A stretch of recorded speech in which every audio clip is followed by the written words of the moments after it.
Hey guys, it's Chelsea. I'm an independent consultant with Jamberry Nails, and today I'm going to go over the official Jamberry recommended application method.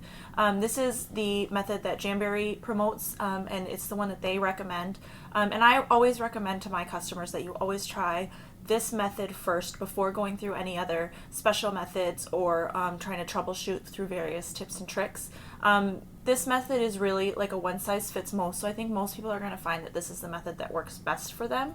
But then if you go to special finishes of wrap, or maybe you just have, some special shaped nails or something like that, then you might want to move on to a different troubleshooting method or a different application method altogether.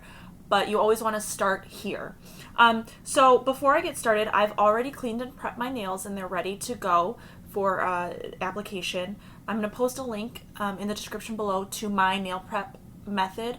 That is the most important step, regardless of the application method that you choose to use. Each time, making sure that you fully and completely prep your nails is going to ensure the best application. So I've already done that. Make sure you watch that video before you go forward with prepping your nails. So I'm going to turn on my Jamberry mini heater. I hope that you can see that. I know it's on the desk. And let that warm up. It just takes a couple seconds.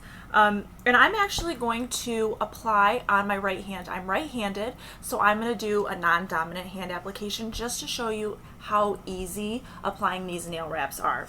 So I've already chosen my wrap size, and I've cut it to shape. If you've watched my stencil videos, you know that I have to pre-cut all of my wraps to fit my special shaped nail beds. So I've done that already and I'm ready to go. So what I'm going to do is I'm going to lift my wrap up with some tweezers. Some people like to use just like a cuticle pusher or an orange stick to do this. I find that I get more control with tweezers.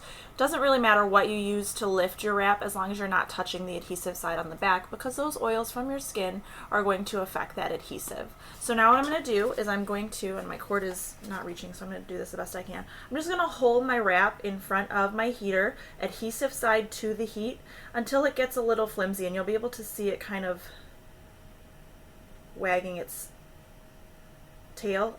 I don't really know what to say. It gets a little flimsy. And it's just a couple seconds that it needs in front of that heater. And then I'm going to lay it on my nail. And I'm just going to use my pinky as a little bit of tension here. And I'm going to butt it right up to my cuticle, which I've already pushed back. And just going to set it, set it down. My tweezers have got a better grip on it than I thought. Okay, I'll just use my other finger here. Again, it's non-dominant, so it's not perfect, but it's still easy. And then I'm just going to put it right back in front of the heat for a couple seconds, let it get heated up, get flimsy again. This is just helping to activate the adhesive. Our adhesive is heat and pressure activated. And now what I'm going to do is I'm just going to take my thumb, I'm going to go from the center of my cuticle at the base of my nail up to the center to the tip. And then I'm going to work my way out to the sides. Again, base, center to tip, and out to the sides. And then I can go all over, but that's going to help prevent bubbling in the center of your nail.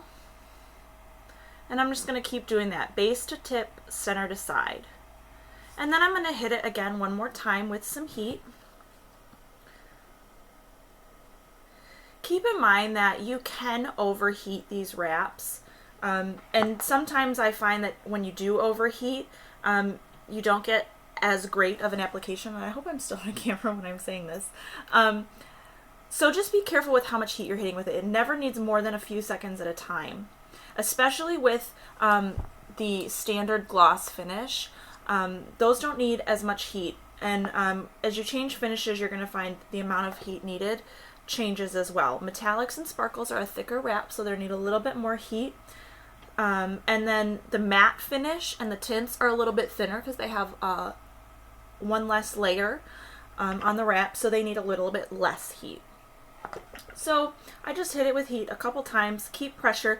You can use the rubber cuticle pusher that comes in your manicure kit from Jamberry, or any rubber cuticle pusher. I find that especially on my non-dominant hand like this, just using my thumb, I get the best amount of pressure. So that's all I use. So I'm done with my heater. I'm going to turn that off. And you can see I have a ton of excess at the end. So all I'm going to do is I'm going to take actually my nail scissors first. And I'm going to trim. I'm not going to go all the way to the edge of my nail. I want to leave a little bit.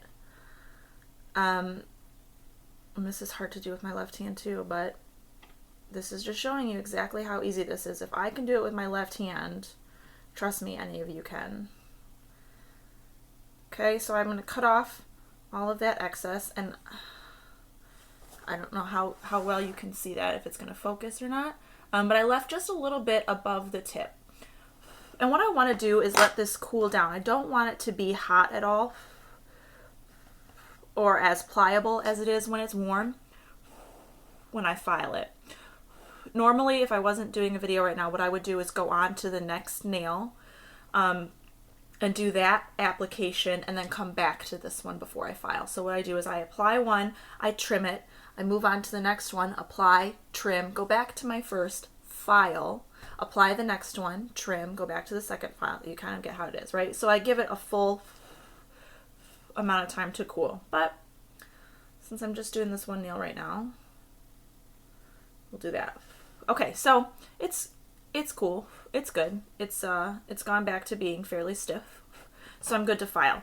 I use my Jamberry file.